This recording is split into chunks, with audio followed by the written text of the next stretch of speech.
जय हिंद दोस्तों। तो कैसे हैं आप? जैसे कि आप देख रहे हैं अपना गरीबरथ एजुकेशन परिवार पर 2 दिन से कोई क्लास नहीं हो रही है। तो इसका मैं आपको रीज़न बता देता हूँ कि 2 दिन से थोड़ा मेरा तबीयत डाउन था और मेरा वॉइस क्लियर नहीं था। मैंने क्लास ली थी हालांकि, लेकिन अपलोड नहीं किया। क्यों? क्योंकि आवाज़ में थोड़ा मिस्टेक था, जिससे कि आपको क्लियर वॉइस नहीं आएगी, तो आपको कुछ भी समझ में नहीं आएगा। इसलिए मैं अपना क्लास आज ले रहा हूँ। तो देखिए आगे मैथ्स में आगे करते हैं कुछ। जैसे कि आपको पता, मैं पढ़ा रहा था आपको क्वाड्रेटिक इक्वेशन, जो अपना मैथ्स में 4 का चैप्टर है।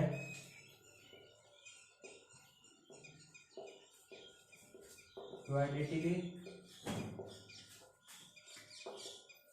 इक्वेशन पढ़ा रहा था, जिसको हिंदी में बोलते हैं द्विघात समीकरण।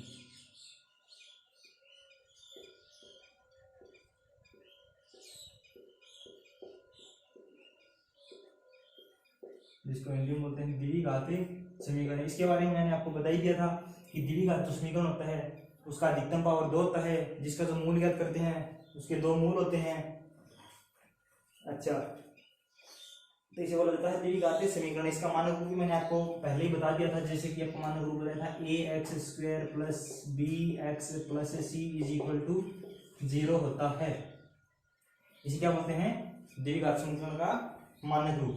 अच्छा ठीक है, उसके बारे में आगे देखिए। अब 4.1 में तो ओनली ये क्वेश्चन पूछ रहे थे कि ये द्विघात समीकरण है या नहीं, जो अपन ने मानक रूप से तुलना करके उनका सॉल्यूशन कर दिया। लेकिन अब आगे 4.2 प्रश्नावली के अंदर ऐसे क्वेश्चन आएंगे जिसमें हमें मूलों के मान निकालने पड़ेंगे। जैसा कि आपको मैं बता दूं, जिस भी समीकरण का अधिकतम पावर जितना होता है उतने ही उसकी क्या होते हैं? मूल होते हैं। अब मूल क्या होते हैं? जो मूल होते हैं उससे तात्पर्य होता है कि मूल का मान उस समीकरण में रखने पर उसका वैल्यू अगर 0 आ रहा है, मतलब उस समीकरण को अगर संतुष्ट कर रहा है, तो उसका क्या कहलाता है? मूल कहलाता है। अच्छा ठीक है, जैसे एक द्विघात समीकरण मैंने लिया ax² + bx + c = 0। मैंने बोला इसके 2 मूल मैंने माना। इसके जो मूल हैं मैंने क्या माना? एक तो मैंने मान लिया अल्फा और एक मान लिया बीटा। इसके 2 मूल कितने हैं? एक है अल्फा और एक क्या है? बीटा। क्यों 2 ही क्यों माने? क्योंकि इसका अधिकतम जो पावर है, highest power of this equation is 2। तो इसलिए 2 ही मूल होंगे, हो जाएगा एक अल्फा हो जाएगा एक बीटा। तो देखो आपको मैं बता देता हूं, दोनों मूलों का जो योग होता है अल्फा प्लस बीटा, वो होता है -b/a के बराबर। मतलब कहने से तात्पर्य यह है कि जब भी दोनों मूलों को आपस में जोड़ा जाएगा, क्या किया जाएगा? जब भी दोनों मूलों को आपस में जोड़ा जाएगा तो क्या हो जाएगा? उसका जो मान होता है वो हमेशा -b, x के पद का x का जो गुणांक है उसका माइनस वैल्यू बटा a he alpha plus beta होता है। ठीक है, इसी प्रकार से अपने पास में होता है कि अल्फा गुणा बीटा। अल्फा गुणा बीटा होता है उसका मान होता है c/a, जहां c क्या है? अचर पद बटे x² का गुणांक। ये होता है अचर पद बटे x² का गुणांक। अल्फा गुणा बीटा बराबर क्या होता है? c/a। अच्छा, तो मैं दोनों मूलों को लेकर के अगर एक द्विघात समीकरण का निर्माण करूं, क्वेश्चन ऐसे भी आते हैं कि एक द्विघात समीकरण के 2 मूल अल्फा का मान दे दिया, जैसे अपने को 5 दे दिया, और बीटा का मान अपने को 3 दे दिया, तो एक द्विघात समीकरण का निर्माण कीजिए। तो मैं आपको बता दूं, जब भी हमें अल्फा और बीटा का मान दिया जाता है और एक द्विघात समीकरण पूछा जाता है, तो उसके लिए अपने पास सूत्र होता है। क्या होता है? x² + alpha plus beta into x plus alpha गुणा बीटा = 0। ये क्या होता है कि सूत्र होता है जिसमें हम अल्फा और बीटा का अगर मान रखते हैं तो एक अपने पास द्विघात समीकरण का निर्माण हो जाता है। जैसे एग्जांपल के थ्रू आपको मैं समझाता हूं। जैसे मैंने यहाँ पर लिया अल्फा बराबर मान लिया 5 और बीटा बराबर मैंने मान लिया 4, और मैंने कहा आपसे कि एक द्विघात समीकरण का निर्माण कीजिए। So how can make this equation? तो देखो, अब अल्फा और बीटा का मान अपने को दे रखा है। अल्फा और बीटा का मान अगर अपने को दे रखा है तो आप इस समीकरण में लिख देंगे, जैसे कि x² + alpha plus beta. Alpha का मान कितना है? 5 प्लस बीटा का मान कितना है? 4 into x plus alpha multiply beta, मतलब 5 × 4 = 0। ठीक है, अब देखिए इसको मैं ऊपर लिख रहा हूं, ध्यान से देखिएगा ऊपर। अब इसको आगे लिखेंगे तो एक्स स्क्वायर 5 से 4 कितने हो जाएंगे 9x प्लस 5 चौके 20 इज इक्वल टू 0। तो अपने पास में क्या हो गया कि द्विघात समीकरण का निर्माण हो गया। तो मैं आपको ये बता देता हूं कि अपने को अगर दो मूल दिए जाते हैं तो उससे एक द्विघात समीकरण का निर्माण किया जा सकता है, और एक अगर द्विघात समीकरण दिया जाता है तो उसके दो मूल निकाले जा सकते हैं। और दो मूल कौन से होते हैं, वो मूल होते हैं इस समीकरण में वैल्यू पुट करते हैं, इस समीकरण को अगर संतुष्ट करते हैं, यानी इस समीकरण का मान अगर 0 आएगा तो क्या कहलाता है, उसके मूल कहलाते हैं। अच्छा हाँ, तो जैसे कि मैंने आपको ये बता दिया है कि द्विघात समीकरण X square plus B X plus C के दो मूल होते हैं, अल्फा प्लस बीटा होता है। अगर अल्फा प्लस बीटा का योग करते हैं तो उसका मान होता है माइनस बी बटा ए, और अल्फा गुना बीटा करते हैं तो उसका मान होता है सी बटा ए। ये हमेशा दोनों ध्यान में रखिएगा, अल्फा प्लस बीटा बराबर माइनस बी बटा ए, और अल्फा गुना बीटा बराबर कितना होता है सी बटा में ए। ठीक है, और मैंने आपको बताया है कि जब भी हमें द्विघात समीकरण के दो मूल अल्फा और बीटा का मान दे दिया जाता है और अपने से पूछा जाता है कि द्विघात समीकरण का मान क्या होगा, मतलब द्विघात समीकरण कैसा होगा, तो इसका सूत्र आप नोट कीजिएगा अपनी नोटबुक में, X square plus alpha plus beta into x plus alpha beta is equal to 0। ये कहता है कि द्विघात समीकरण होता है। उसके बाद में मैंने आपको एक एग्जांपल के थ्रू समझाया, जैसे मैंने अल्फा का मान 5 लिया, बीटा का मान 4 लिया, तो इससे मैंने द्विघात समीकरण का निर्माण किया जो कि X square plus 9x plus 20 is equal to 0 के रूप में प्राप्त हुआ। अच्छा ठीक है, अब मैं आपको दो तीन चीजें बताता हूँ। जैसे मैंने एक एग्जांपल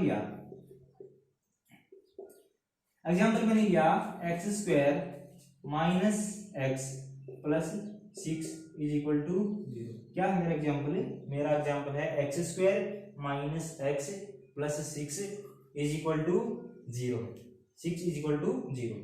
अच्छा, मैंने यहाँ पर बोला इस द्विघात समीकरण के मूल ज्ञात कीजिए। क्या ज्ञात करने हैं अपने को, मूल ज्ञात करने हैं। तो देखो मैंने अभी आपको बताया है कि अल्फा प्लस बीटा बराबर होता है माइनस बी बटा में। तो इसके अल्फा प्लस बीटा का मान क्या करें तो माइनस बी की वैल्यू रहेगी कितना है, एक्स का गुणांक कितना है -1, और एक्स का गुणांक ही क्या होता है बी बटे ए की वैल्यू आपको दिख रहा है, एक्स स्क्वायर का गुणांक कितना है इधर 1 है। अच्छा ठीक है, तो देखो अल्फा प्लस बीटा बराबर जो है -1 को जब -1 से मल्टीप्लाई करके कितना आ जाएगा +1/1, और 1 में का जब भाग देते कितना आता है 1। मतलब अल्फा प्लस बीटा जो है उसका वैल्यू अपने पास में कितना गया, अल्फा प्लस बीटा है उसका वैल्यू जो है अपने पास में 1 आ गया। ठीक है, इसी प्रकार से मैंने आपको ये भी बता रखा है कि अल्फा गुणा बीटा बराबर होता है सी अपॉन में ए। कितना होता है alpha multiply beta is equal to होता है सी अपॉन में ए। अच्छा ठीक है, यहां पर देखो alpha multiply beta is equal to C upon A. C आपको पता ही, मैंने बता दिया था कि अचर पद होता है, तो इसमें अचर पद अपने को दिखाई दे रहा है कितना है 6 अपॉन में ए की वैल्यू क्या आती है एक्स स्क्वायर का गुणांक। यहाँ पर एक्स स्क्वायर का गुणांक आप देख सकते हैं कितना है 1। अच्छा, इसके नीचे मैंने एक सी बटा ए। अच्छा, तो अल्फा मल्टीप्लाई बीटा जो है उसका मान कितना हो गया 6। ध्यान से देखिएगा, अपने पास ये मान लिया इक्वेशन नंबर 2 समीकरण नंबर 2, और ये है समीकरण नंबर 1। अपने पास में अल्फा प्लस बीटा का मान भी है और अल्फा गुणा बीटा का मान भी है। क्या है, अल्फा प्लस बीटा का मान भी है और अल्फा गुणा बीटा का मान भी है। हाँ, तो आपको मैंने बताया कि अल्फा गुणा जो बीटा है उसका मान कितना आ गया अपने पास निकल के 6, अल्फा प्लस बीटा का मान कितना आ गया 1। तो जब भी हमें अल्फा गुणा बीटा का मान हो, मतलब दो संख्याओं के गुणा का मान पता हो, उनके जोड़ का मान पता हो, तो आपको पता ही है उससे आप दोनों संख्याओं का मान आराम से निकाल सकते हैं। कैसे, प्रतिस्थापन विधि से निकाल सकते हैं। एक से समीकरण है, एक समीकरण से दूसरे समीकरण में मान रख कर सकते हैं, यहाँ पे मान निकाल सकते हैं। तो यहाँ पर देखो मैंने क्या किया, अल्फा बराबर कर दिया 1 माइनस बीटा, ऐसा कर सकता हूँ ना, क्योंकि जब बीटा में है, बीटा जो हमने राइट साइड में लेके गया तो किसका होगा ये माइनस का होगा, इसलिए अल्फा का मान जो कितना हो गया 1 माइनस बीटा। अच्छा ठीक, अल्फा का मान कितना हो गया 1 माइनस बीटा। ये देखिए मैं एक बार थोड़ा सा रफ कर देता हूँ साइड में, जैसे कि आप जिससे आपको आराम से दिखाई देगा ऊपर का। हाँ, क्या है अपने पास में अल्फा जो है अल्फा का मान आ गया अपने पास में 1 माइनस बीटा। क्या है 1 माइनस बीटा। एक दूसरा समीकरण है अपने पास में अल्फा गुणा बीटा बराबर है सी बटे मतलब 6 है। अब एक काम करते हैं, अल्फा का मान इस समीकरण में पुट कर देते हैं। अल्फा का मान अगर इसमें पुट करेंगे तो क्या हो जाएगा 1 माइनस बीटा इंटू बीटा बराबर कितना हो गया 6। ठीक है, बीटा को अंदर मल्टीप्लाई कर देंगे तो क्या हो जाएगा ये बीटा माइनस बीटा स्क्वायर, अच्छा बराबर में 6। और अगर बीटा को राइट साइड में लेके जाएंगे तो क्या हो जाएगा beta square minus beta plus 6 equal to 0। तो अपना इक्वेशन ही तैयार हो गया। मतलब इससे अपन क्या कर सकते हैं, अल्फा और बीटा क्या कर सकते हैं, अल्फा प्लस बीटा का मान निकाल सकते हैं और अल्फा गुणा बीटा का मान निकाल सकते हैं। इससे तो इक्वेशन तैयार है। एक काम करिए, आप क्या करेंगे, अल्फा का मान रखेंगे यहां से, अल्फा बराबर अपन रखेंगे 6 अपॉन में बीटा। अल्फा का मान क्या रखेंगे 6 अपॉन में बीटा। हाँ तो देखिए आगे, अब मैं आपको द्विघात समीकरण के roots, how can find roots of equation of द्विघात समीकरण।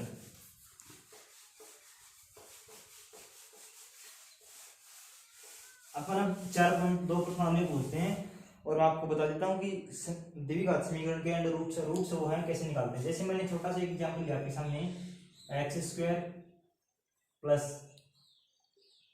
6x plus 8 is equal to 0। मैंने एक छोटा सा एग्जांपल लिया अपने पास में और इसका अपने क्या ज्ञात करना है, रूट्स ज्ञात करने हैं, मतलब मूल ज्ञात करने हैं। द्विघात जो इस समीकरण में पुट करते हैं इसका मान 0 कर देंगे, वो ज्ञात करने हैं। अच्छा ठीक है, तो कैसे ज्ञात करेंगे, देखो इसको ज्ञात करने के लिए अपने पास में 2 तरीके हैं। एक तो अपना है सिंपल तरीका और एक अपने पास में श्रीधराचार्य सूत्र।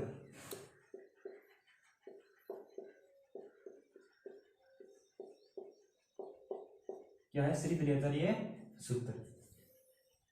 तो अपने बुक्स में जितने भी तो सॉल्यूशन वगैरह कर रखे हैं वो एक सिंपल मेथड के हिसाब से ही कर रखे हैं। तो मैं आपको स्टार्टिंग में सबसे पहले सिंपल मेथड ही बताता हूँ जो आपको काम में लेना है।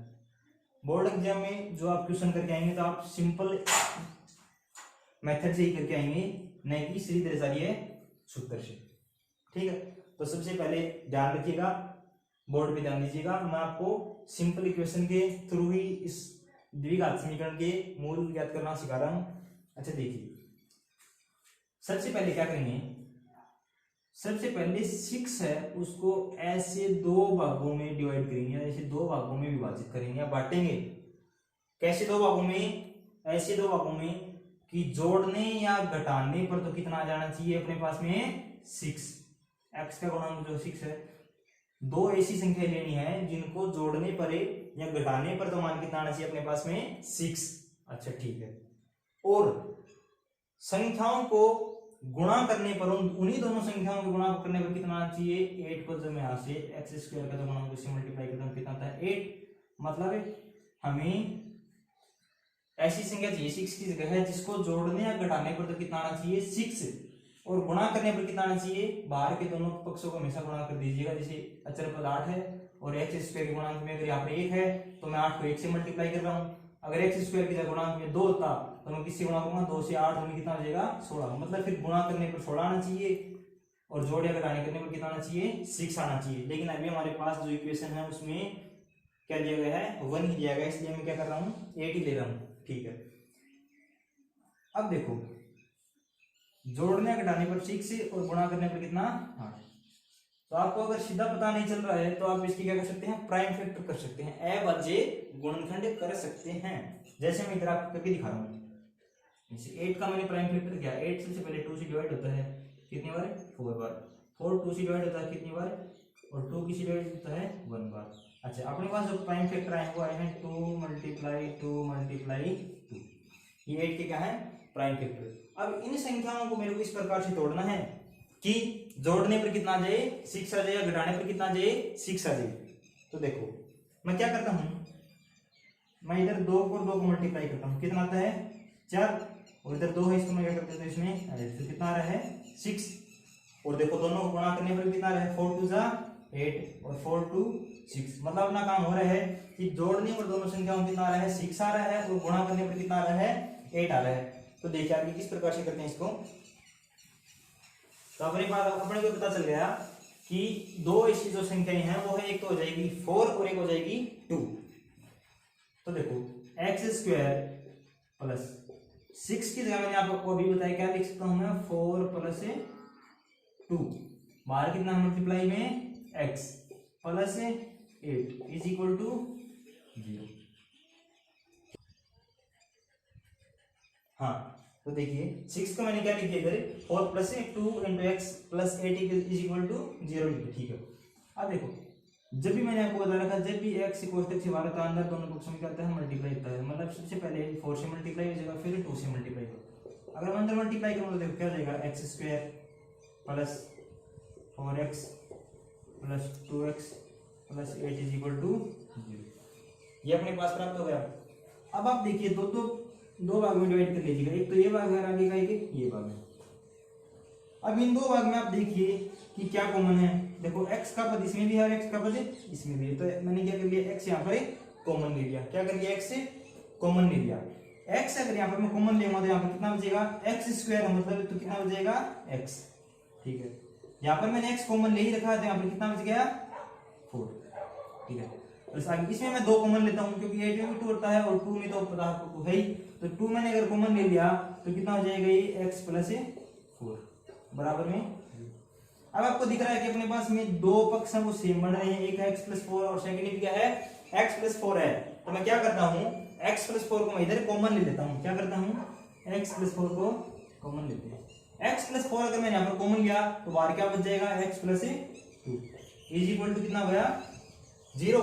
x plus 4 multiply x plus 2 is equal to 0। तो अब दोनों पद को मैं अलग अलग 0 के बराबर रख के देखूंगा।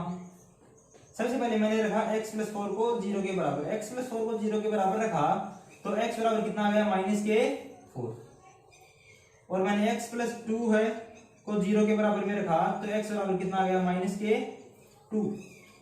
तो देखो x के दो ही मान निकल गए हैं, एक तो x बराबर कितना आ गया -4 और एक x बराबर कितना आ गया -2। तो मैं बोल सकता हूं कि x बराबर -4 और x बराबर -2 जो दो हैं इस द्विघात समीकरण के रूट्स हैं, यानी कि मूल हैं। अच्छा ये मूल है तो हम कैसे चेक करेंगे कि ये मूल नहीं है। ये मूल है तो चेक करने के लिए क्या करेंगे, -4 को इस समीकरण के अंदर मैं रखूंगा तो इस समीकरण का मान कितना देना चाहिए 0, इसीलिए मूल होते हैं। तो मैं भी चेक करके दिखा देता हूं आपको कि इस समीकरण का मान 0 आएगा या नहीं आएगा। देखिए इधर ध्यान से मैंने क्या किया, x बराबर चलो आपके सामने -2 रख के दिखा रहा हूं, x की जगह कितना रखता हूं -2, x² तो मैंने क्या किया -2 का होल स्क्वायर, अच्छा ठीक है, प्लस 6x, x की वैल्यू कितनी है -2 प्लस 8, इसका वैल्यू अपने कितना चाहिए 0, तभी क्या होगा -2 इसका एक मूल होगा। चलो देखिए आगे, -2 का जब स्क्वायर करेंगे, -2 का स्क्वायर का मतलब होता है -2 मल्टीप्लाई -2, जब 2 को 2 से मल्टीप्लाई करते हैं कितना आता है 4, और माइनस को जब माइनस को करते हैं कितना देता है प्लस, मतलब -2 का होल स्क्वायर कितना आता है प्लस का 4 प्लस का 4। अच्छा 6 को जब मैं 2 से मल्टीप्लाई करूंगा कितना आता है 12, और जब माइनस है तो इधर माइनस आ गया प्लस 8। अब आप देख सकते हैं कि 8 भी प्लस का है और 4 भी किसका है, मतलब ये दोनों क्या है पॉजिटिव संख्या है और ये क्या है कि नेगेटिव है। 8 प्लस 4 कितना देते हैं 12 है, और ये भी कितने बन रहे हैं 12, बराबर कितना हो गया 0। मतलब ये कहने का मतलब ये है कि x बराबर जो -2 है वो इस द्विघात समीकरण का क्या है कि रूट है, मूल है। तो आपको ये समझ में आ गया होगा। और इसमें अगर आपको कोई दिक्कत है मूल निकालने में, जैसे कि मैंने यहाँ पर 6 को 4 + 2 क्यों रखा, तो आप मेरे से कंसल्ट कर सकते हैं, कमेंट के माध्यम से भी कर सकते हैं, और अपने जो स्कूल के बच्चे हैं वो तो आप मेरे से क्लास में भी पूछ सकते हैं। अच्छा ठीक है, अब अपन 4.2 प्रश्नावली करवाते हैं। सेम ऐसी क्वेश्चन है, एक द्विघात समीकरण दिया गया है और उसके अपने को रूट ही निकालने है बस, और कुछ नहीं करना, सिंपल चैप्टर है। तो आगे मैं 4.2 के आपको कुछ क्वेश्चन वगैरह करवाता हूँ। पहला क्वेश्चन जो है 4.2 में वो अपना है find the roots of following quadratic equation. क्या है, find the roots of following quadratic equation, मतलब जो नीचे दिए गए कुछ समीकरण दिए गए हैं अपने 4.2 में 4-5 समीकरण दिए गए हैं, उनमें अपने क्या निकालना है रूट यानी कि मूल निकालना है। अच्छा ठीक है, पहला जो समीकरण होगा x² - 3x - 10। मैं आपके सामने बोर्ड पे लिख देता हूँ, एक बार इसको मैं रख कर देता हूँ। चलो आपसे सबसे पहले दोस्तों आपको अगर किसी भी प्रकार का डाउट है, क्वेश्चंस में कहीं भी डाउट आता है, तो आप कमेंट बॉक्स में कमेंट जरूर करिएगा। अपना सॉल्यूशन आप पूछ सकते हैं कि सर ये क्यों आया, ये क्यों आया, आपको सॉल्यूशन मिलेगा हर बात का। अच्छा, अब अपना चैप्टर स्टार्ट कर रहे हैं अपना 4.2। अच्छा 4.2 जो उसमें पहला जो क्वेश्चन है अपना, पहले में पहला एक इक्वेशन दे रखा है, क्वाड्रेटिक इक्वेशन दे रखा है, और उसको अपने को रूट्स निकालना है। जैसे कि जो समीकरण है x square minus 3x minus 10 क्या है, x square minus 3x minus 10 is equal to 0 दे रखा है, और इसमें क्या करना है, मूल निकालने हैं। तो देखो क्या करेंगे, मैंने अभी आपको बताया कि 10 को सबसे पहले मैं किससे मल्टीप्लाई करूंगा, x स्क्वायर के गुणांक से। कितना आया, 10 ही आया, और इधर कितना है, 3। अब मुझे दो ऐसी संख्याएं लेनी है जिसको गुणा करने पर तो कितना आना चाहिए, 10, और जोड़ने पर या घटाने पर कितना आना चाहिए, 3। मतलब दो ऐसी संख्या लेनी है जिसको गुणा करने पर तो कितना आएगा, 10 आ जाएगा, और जोड़ने या घटाने पर कितना आएगा, 3। अगर आपको ऐसा सीधा पता नहीं चल रहा है तो आप क्या कर सकते हैं, सीधा पता अगर आपको नहीं चल रहा है तो मैंने आपको थोड़ी देर पहले ही बताया था कि आप प्राइम फैक्टर यानी कि अभाज्य गुणनखंड कर सकते हैं। तो 10 का अपन ने अगर अभाज्य गुणनखंड किया तो 2 का भाग देता है 10 में, 5 बन जाता है, 5 में 5 देता, कितना आता है, 5 और 2 आएगा। तो इसमें तो आपको सही साफ साफ ही दिख रहा है कि 5 में से अगर मैं 2 घटाऊंगा तो 3 आता है, और 5 को जब मैं 2 से मल्टीप्लाई करूंगा तो कितना आता है, 10 आता है। तो अपना जो दो संख्या है वो कौन सी हो जाएगी, तो 5 हो जाएगा, क्या हो जाएगा, 2 हो जाएगा। देखिए एक्स स्क्वायर है, माइनस का मैंने माइनस का, 3 की जगह मैं लिख सकता हूँ ना क्या, -5 - 2, क्योंकि 5 में से 2 घटाते ही 3 ही बचता है, इसलिए मैंने क्या लिखा, 3 की जगह 5 - 2, माइनस का माइनस सेम टू सेम है, बस ओनली मैंने क्या किया, 3 की जगह मैंने क्या लिखा है, 5 - 2, और मैंने कुछ भी नहीं किया। उसके बाद में x मल्टीप्लाई किया तो मैंने x मल्टीप्लाई कर दिया, -10 = 0। अच्छा ठीक है, आगे देखिए, अब क्या करेंगे, मैंने आपको बता रखा है माइनस की संख्या कोष्टक से बाहर है तो माइनस की संख्या कोष्टक से अंदर गुणा होती है, और x का पद अगर कोष्टक से बाहर है तो x भी अंदर कोष्टक में मल्टीप्लाई होता है। तो मैं क्या करूंगा आगे, एक्स स्क्वायर माइनस अंदर मल्टीप्लाई करेंगे कितना हो जाएगा, माइनस का 5, और x अंदर मल्टीप्लाई करेंगे तो माइनस का 5x, माइनस को जब -2 से मल्टीप्लाई करेंगे कितना हो जाएगा, प्लस का 2, और जब x से मल्टीप्लाई करेंगे कितना हो जाएगा, प्लस का 2x, माइनस का 10 = 0। अब सेम वही काम क्या करना है, दो भाग में डिवाइड कर लेना है और कॉमन लेना है। जैसे एक्स स्क्वायर और -5x है, इसमें आपको कॉमन क्या दिख रहा है, x ही कॉमन दिख रहा है, क्या कॉमन दिख रहा है, x कॉमन दिख रहा है, तो इधर कितना बच जाएगा, x से -5, ठीक है, प्लस 10 और 2 में क्या कॉमन दिख रहा है आपको, 2 ही कॉमन दिख रहा है, क्योंकि 10 जो था उसमें 2 आता है। अच्छा 2 कॉमन लिया तो x -5, तो दोनों में आपको दिख रहा है कि x -5 दोनों साइड्स में कॉमन है, तो क्या करते हैं, x -5 कॉमन ले लेते हैं। x -5 अगर कॉमन लेंगे तो क्या बच जाएगा, x + 2 बराबर क्या है, 0। अच्छा एक तो आ गया अपने पास में x -5, और एक क्या गया, x + 2। अच्छा अब दोनों भागों को अलग अलग 0 के बराबर रखते हैं। तो सबसे पहले मैंने क्या किया, x + 2 को 0 के बराबर रखा, तो क्या आ जाएगा, x बराबर कितना आ गया, -2, और एक मैंने x -5 को 0 के बराबर रखा, तो क्या आ गया, x बराबर कितना आ गया, 5। x बराबर एक तो आ गया, तो अपने पास जो मूल आए, तो एक तो आ गया अपने पास में मूल -2, एक क्या आ गया, 5। ये अपने ज्ञात करना था, क्या ज्ञात करना था कि क्वाड्रेटिक इक्वेशन के अपने को रूट्स फाइंड करने थे, जो कि रूट -2 और 5 के रूप में हमें प्राप्त हो गए हैं। और अगर रूट में आपको कोई डाउट हो, अगर इनको चेक करना हो, तो सेम वही काम, समीकरण में रूट्स रखिएगा, और अगर समीकरण का मान शून्य बन रहा है तो अपना काम मतलब सही है, अगर शून्य नहीं हो रहा था उस कुछ ना कुछ मिस्टेक, इसलिए आप ऐसे चेक भी कर सकते हैं। अच्छा ठीक है, तो 4.2 पहला क्वेश्चन हो गया है। आगे देखिए, इसमें आप इसका स्क्रीनशॉट ले सकते हैं, आप अपने नोटबुक में नोट भी कर सकते हैं। आगे देखिएगा, तो आपने ये नोट कर लिया होगा। अगला मैं सेकंड क्वेश्चन आपको करवा रहा हूँ, नहीं किया तो आप जल्दी से नोट कीजिएगा, या आप स्क्रीनशॉट ले सकते हैं, वीडियो को पॉज भी कर सकते हैं। तो आप इसमें, क्योंकि ऑफलाइन काम नहीं ऑनलाइन काम है, तो आप वीडियो को पॉज करके आराम से देख सकते हैं इसको।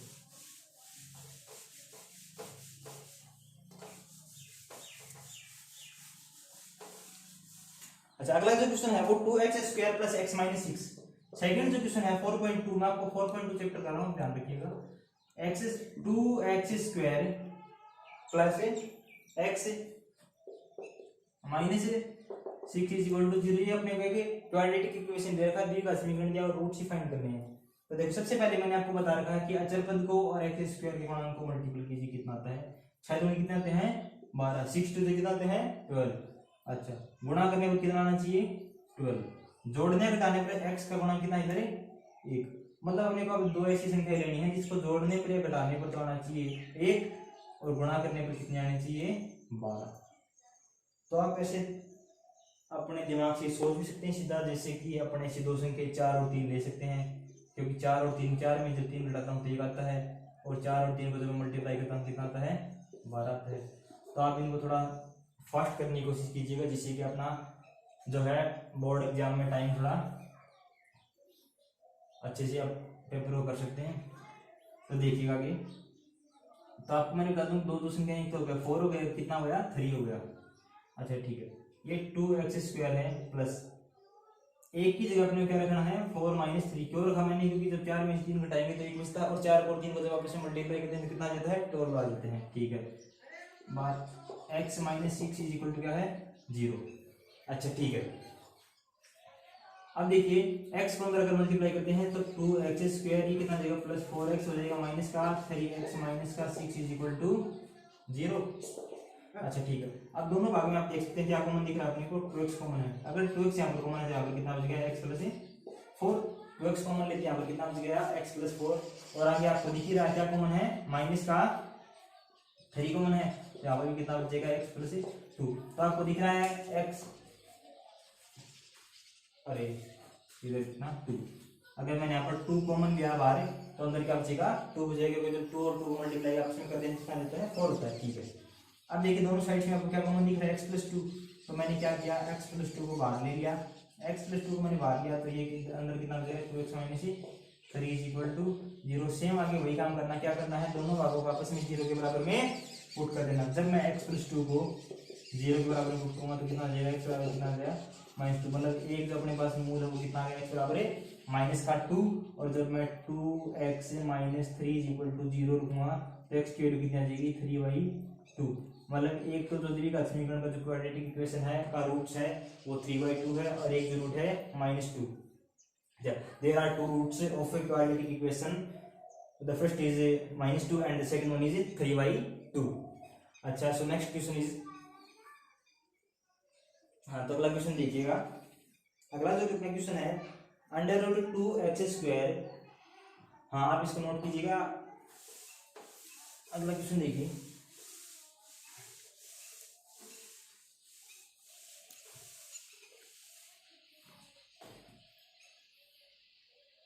√2x² क्या है। अगला जो क्वेश्चन आपके पास में है √2x² प्लस 7x प्लस 5√2। अच्छा, अब आप ऐसे रूट को लेकर ऐसे सोच रहे हैं कि अब इसमें कैसे इसका प्राइम फैक्टर इस प्रकार से करेंगे और ऐसी दो संख्या में किस प्रकार से तोड़ेंगे। हाँ तो देखिए, अब आप सोच रहे होंगे कि अंडर रूट की संख्या है उसको किस प्रकार से अपन अविभाज्य गुणनखंड करेंगे और किस प्रकार से इसका मान निकालेंगे। तो देखिए, मैंने आपको बता रहा कि बाहर साइड की दोनों संख्याओं में सबसे पहले आप मल्टीप्लाई करिएगा।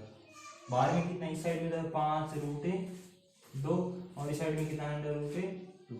5√2 को जब मैं गुणा करता हूँ किससे √2 से तो कितना आता है √2 को √2 से मल्टीप्लाई करते आता है 2, और ये है साइड में 5, मतलब टोटल कितना आ गया 10। मतलब इसको मल्टीप्लाई करने से कितना आ गया अपने पास में 10 प्राप्त हुआ। अच्छा, अब 7 जो है इसको ऐसी दो संख्याओं में तोड़ना है कि गुणा करने पर तो कितना है 10 आ जाए और जोड़ने घटाने पर कितना है 7 आ जाए। तो देखा आपको पता ही चल रहा है, एक 5 ले लूँ मैं, एक कितना ले लूँ 2। जब मैं 5 और 2 ऐड करता हूँ कितना आता है 7 आता है, और 5 को जब मैं 2 से मल्टीप्लाई करता हूँ कितना आता है 10 आता है। तो आपको दिख रहा है कि एक जो संख्या अपने पास में 5 हो जाएगी, एक जो संख्या अपने पास में 2 हो जाएगी। तो देखिए मैं आपको अभी क्वेश्चन करवा रहा हूँ।